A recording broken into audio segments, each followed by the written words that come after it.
And now the time has come to say adieu. You were the one, my guiding light. Now I'm just walking in need. Well, the lights are shining bright tonight, honey, all shook up inside. The sun was just beginning to rise over the small coastal town of San Isidro, painting the sky with colors that looked too soft to belong to a place filled with such struggle. Homes made of thin wood and rusted tin lined the narrow streets, each one carrying stories of families fighting quietly through their days. In one of those homes lived a young man named Liam Cruz, a boy whose voice carried more dreams than he ever dared to speak. Liam grew up learning what hardship meant before he learned how to spell his own name. His father had been a fisherman who never returned after a storm, leaving behind a silence that changed the family forever. His mother Alona, gentle but exhausted, tried to fill that silence with strength, but there were nights when even strength was not enough. Liam saw every tear she tried to hide, and with each one, something inside him promised to never let her carry the weight alone. Music became his answer to a life that offered him very little. He would sit outside their small home in the evenings, the salty wind brushing against his face as he practiced the same old Elvis songs from a borrowed speaker. There was something in that music, something warm, something familiar, that made him feel like he wasn't alone. And slowly, people in the neighborhood began to notice. The boy had a voice that could soften even the hardest day. Every weekend, Liam stood in the busy market, singing near the fruit stalls where the air smelled of mangoes and dust. Children would pause their games to listen, and tired workers would stop for a moment, letting his voice rest their weary minds. A few coins would drop into his small metal can, never enough to change their lives, but enough to keep hope from fading. He didn't dream of fame. He dreamed of helping his mother, repairing their old roof, buying medicine when she coughed too hard, and making sure his younger sister never felt the same fear he did growing up. His songs weren't performed for applause, they were performed for survival. On those warm Philippine nights, as Liam's voice echoed down the streets, no one knew that this quiet boy with a borrowed guitar would one day step onto a stage thousands of miles away. No one knew he was preparing for a destiny even he could not imagine. The turning point in Liam's life began on a day that felt no different from any other. The market was loud, the air was warm, and people moved through their routines with the same tired rhythm. Liam stood in his usual corner, his old guitar pressed against his chest, singing an Elvis classic the way he always did, soft at first, then full and rising, like a quiet sunrise gathering strength. Among the small crowd listening that day was a tourist from California. He wasn't looking for anything extraordinary, he was simply passing through, taking videos of everyday life in the Philippines. But when he heard Liam, he stopped walking. Something in the boy's voice, raw, sincere, filled with the weight of years he hadn't lived, pulled him closer. Without thinking, he recorded the performance, capturing the dusty light, the moving crowd, and the young Filipino who sang with the soul of an old legend. The video, posted online that night, didn't explode instantly. It grew slowly, passed from one person to another, shared in comments filled with surprise and admiration. Filipino communities abroad embraced it first, proud to see a piece of home shining so brightly. Then strangers from faraway places discovered it, touched by a voice that felt honest in a world full of noise. One morning, as Liam swept the small space outside his home, his mother walked toward him holding an old phone in her trembling hands. A message had arrived, an email they almost deleted, thinking it was a mistake. It came from America's Got Talent, inviting Liam to audition in the United States. The family sat together, staring at the screen, unsure if dreams like this were meant for people like them. Traveling felt impossible. Money was scarce. Even hope felt too fragile to hold. But neighbors collected donations, a local musician lent him a better guitar, and a distant relative offered him a place to stay in Los Angeles. With every act of kindness, the impossible felt a little more real. Liam packed lightly, just a few clothes, his guitar, and a small photograph of his father, Los Angeles felt like another world the moment Liam arrived. The lights were too bright, the streets too wide, and the faces too unfamiliar. Everything moved fast, as if the city had no time to breathe. Liam, carrying his guitar close to his chest, walked carefully through the AGT venue like a small boat navigating a storm. Every sound felt louder. Every heartbeat felt heavier. Backstage, contestants paced nervously, adjusting costumes, rehearsing dances, whispering final prayers.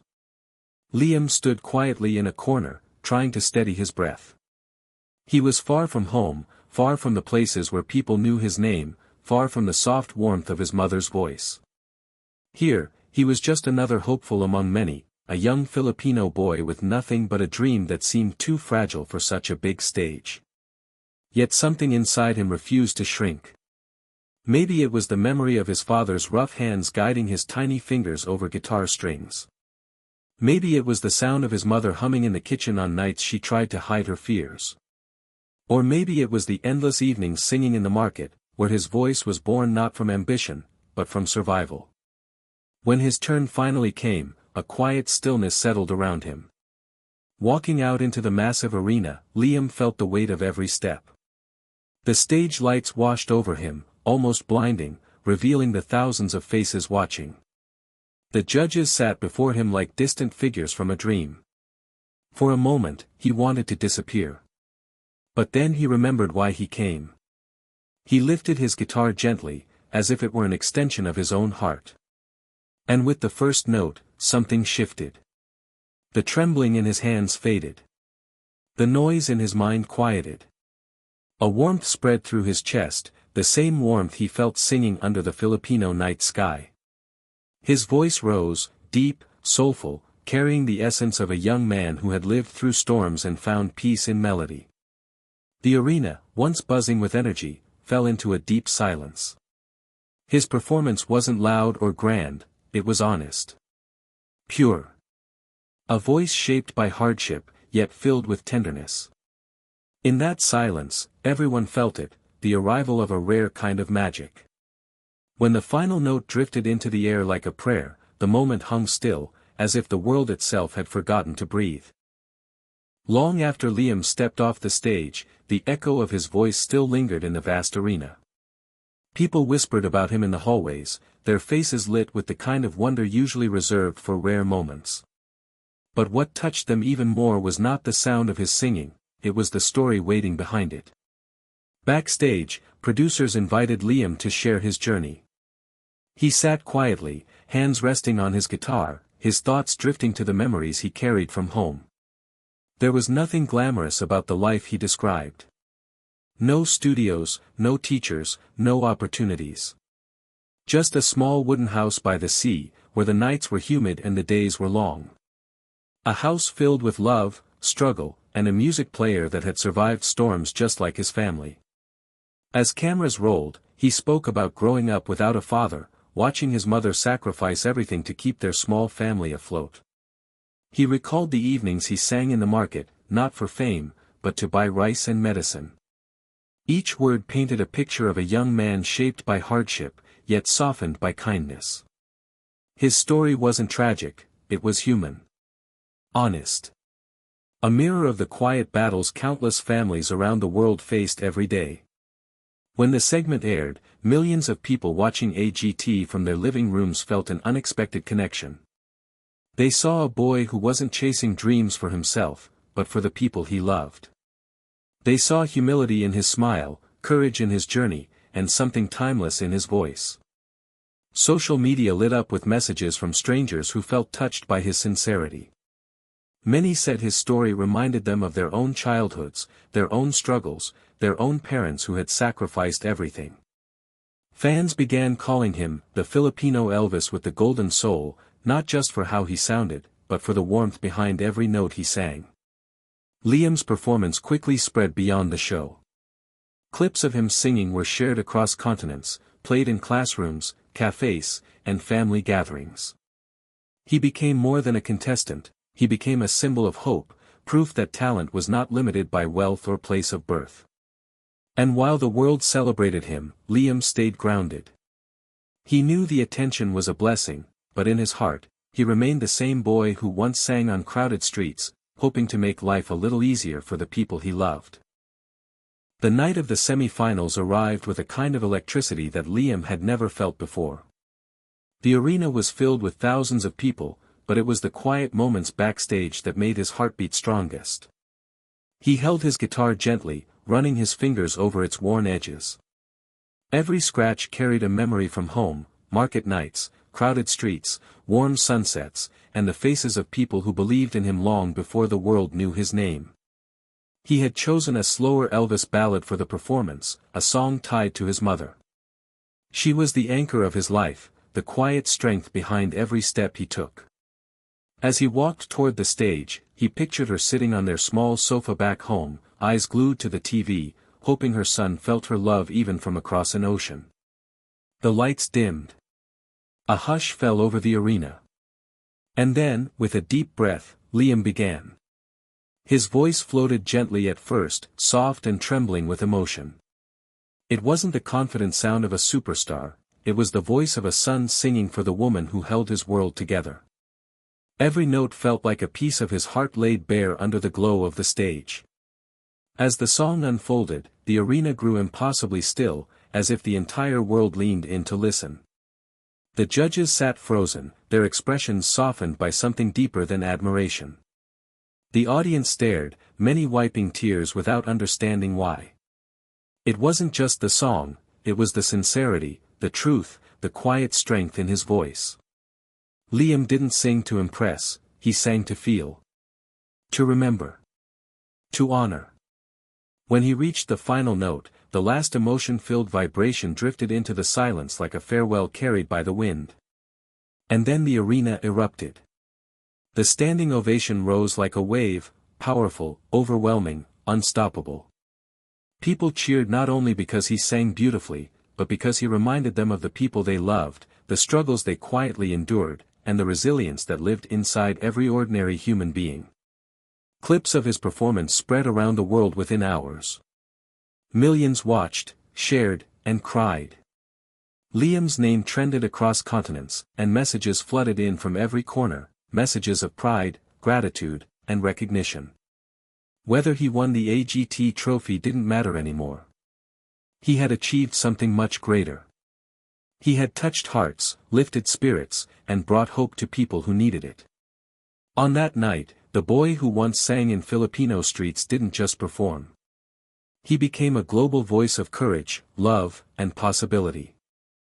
Well, since my heart belongs to you, I can't help but be a fool in love. You ain't nothing but a hound dog been snooping round my door. You can wag your tail, but I ain't gonna feed you no more. There are moments in life when a dream is born not from privilege, but from pain. Rafael Cruz's dream began on a quiet night in a small Filipino coastal town, where the ocean whispered stories of people who dared to hope. He was only 9 when he first held the old cassette tape that would change his life forever, an Elvis Presley recording his late father kept hidden like a treasure. The tape was worn, the label faded, the sound imperfect. But to Rafael, it felt like a doorway to a world much bigger than the one he knew. In that small, wooden house with its leaking roof and thin walls, he would sit for hours, letting Elvis's voice fill the silence left behind by his father's absence. His mother, Althea, watched him from the kitchen doorway. She was a gentle woman, tired from long workdays yet full of quiet strength. She often wondered how a boy raised in so much struggle had kept such softness in his voice, such light in his eyes. Life had not been kind, but Raphael's heart remained open, ready to absorb every sound, every dream, every small piece of hope he could find. Raphael practiced in secret. He sang into a cracked mirror, using a broken comb as a microphone. The neighbors sometimes heard him through the thin walls, and though they rarely said much, they knew there was something different about this boy, something that came from deep within, something even he could not yet understand. Every night, before sleeping, Raphael would replay the cassette. Not because he wanted to mimic Elvis, but because he felt connected to his father through those songs. It became a ritual, a thread tying him to a man who once promised to give him the world, but left too soon to fulfill it. Over time, Raphael's voice changed. It gained depth, warmth, and a familiar echo that sounded like the king of rock and roll himself. But Raphael never saw it as talent. He thought it was simply a gift he borrowed from his father's memory, something fragile, something sacred. And in that humble home by the sea, a dream quietly took root. A dream that would one day carry him far from the narrow streets of his childhood, onto a stage he never believed he deserved. Raphael never imagined that a single email could change the rhythm of his life. It arrived on a quiet morning, while he was helping his mother fold laundry outside their small home. The screen of his old phone flickered, and there it was, an invitation to audition for America's Got Talent. For a moment, he simply stared at it, unsure if fate was playing a trick on him. His mother smiled softly when he showed her the message. She didn't celebrate loudly, didn't jump with excitement. But her eyes sparkled with something Raphael hadn't seen in years: hope. The kind of hope that made her believe that maybe, just maybe, life still had surprises left for them. Marco, Raphael's older cousin, reacted differently. He was bold, confident, and always ready for a challenge. He insisted that Raphael could not let this chance slip away. Marco believed in him more fiercely than Raphael believed in himself, pushing him to dream bigger than their small town allowed. The journey to America felt unreal from the very beginning. Raphael had never been on an airplane. He had never walked through massive airport terminals, surrounded by people speaking languages he didn't understand. But Marco stayed by his side, guiding him through every step, reassuring him with his steady presence. Every moment of the trip carried a mixture of excitement and fear. The city lights of Los Angeles felt overwhelming, too bright for someone who grew up in a place where stars were the only lights guiding the night.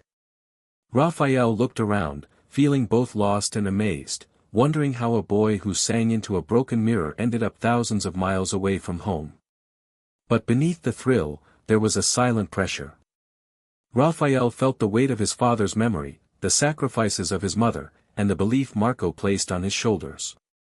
He wondered if his voice, this fragile gift, would be enough on a stage filled with extraordinary talent. Yet as he walked toward the audition venue, hearing the echoes of performers, stagehands, and bustling crowds, something inside him shifted. It was fear, yes, but the stage looked impossibly large from where Raphael stood. The lights were brighter than he imagined, almost blinding, as if they were searching for every hidden doubt inside him.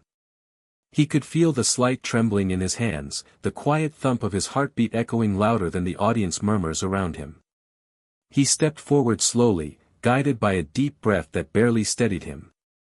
This was the moment he had dreamed of and feared all his life, a moment where his voice would no longer belong only to him, but to the world watching.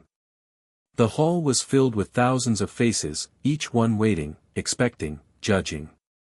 And somewhere beyond that sea of people, the judge's table sat beneath its own glow. Simon Cowell leaned back in his chair, fingers clasped, eyes sharp and unreadable. Raphael lowered his head for a brief second. He remembered standing in front of the cracked mirror back home, singing to a quiet room that never judged him.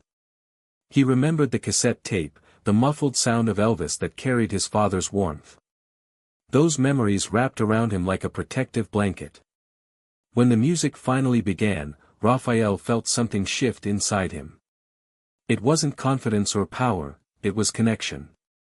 A familiar spark, like the echo of his father's voice guiding him forward. His first note carried softly into the air.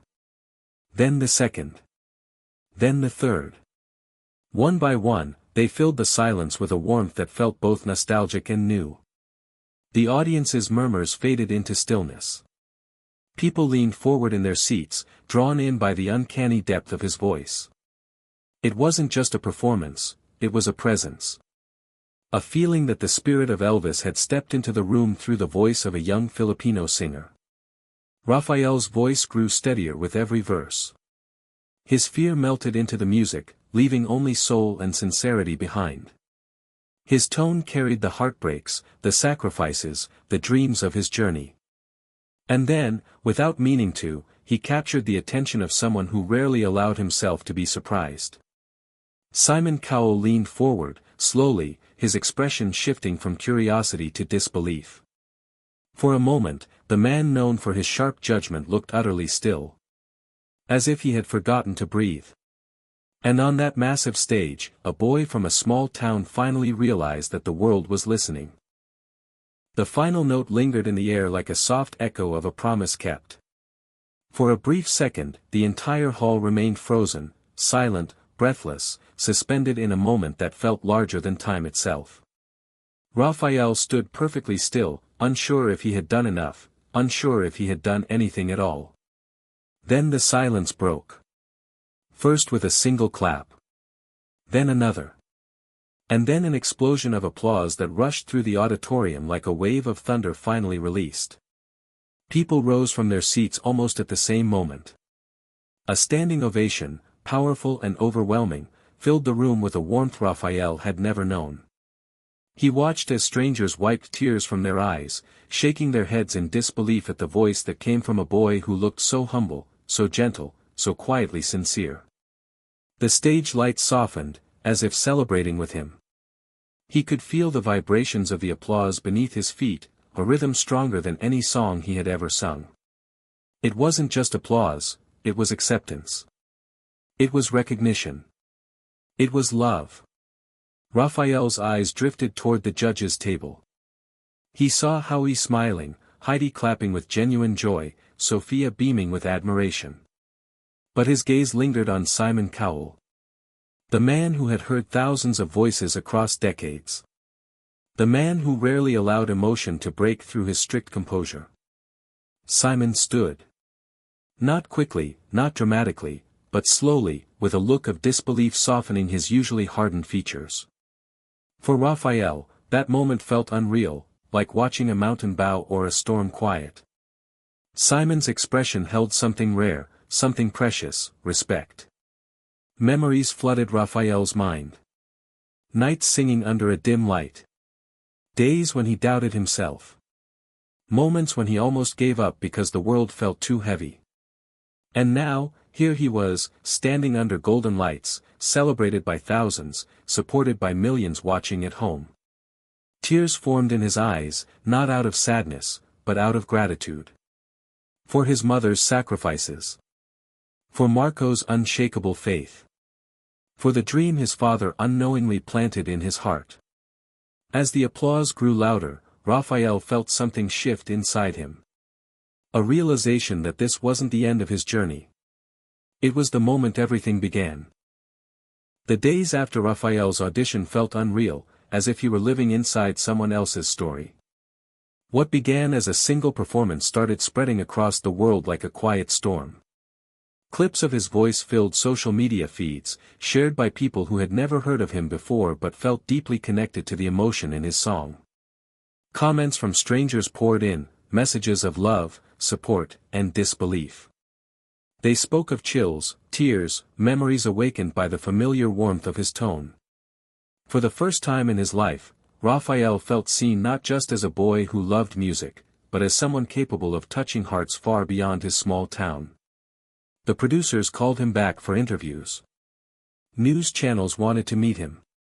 Videos of his audition passed millions of views within days. But through all the noise, all the sudden attention, Raphael remained grounded. He knew fame was temporary, but the journey behind it was eternal. When he finally returned home, the sun was setting over the coastline. The sky glowed with a soft orange hue, painting everything in shades of gold. It reminded him of the stage lights, but this felt warmer, more real. His mother waited for him outside their wooden home. Her arms opened the moment she saw him, and he walked into her embrace as though he had been gone for years, not days. She held him tightly, silently telling him that no matter how far he went, this place, this love, would always be his anchor. Inside, the house looked the same, the old cassette player, the worn-out furniture, the memories breathing quietly in every corner. But Raphael felt different. He realized that dreams do not erase where you come from, they give new meaning to it. Marco clapped him on the back, proud and emotional in a way he rarely showed. He joked about the fame, the cameras, the interviews, but beneath his words was the truth. He had always known Raphael was meant for something extraordinary. As the night grew quiet, Raphael stepped outside again. He listened to the waves crashing against the shore, the same sound he had heard since childhood. But now, that sound felt like applause from the universe, reminding him that this was only the beginning. Because his journey was no longer just about singing like Elvis. It was about carrying the voice of every dreamer who believed they were too small, too unnoticed, too ordinary to be heard. And in that moment, standing under the stars, Raphael knew. His new life had just begun.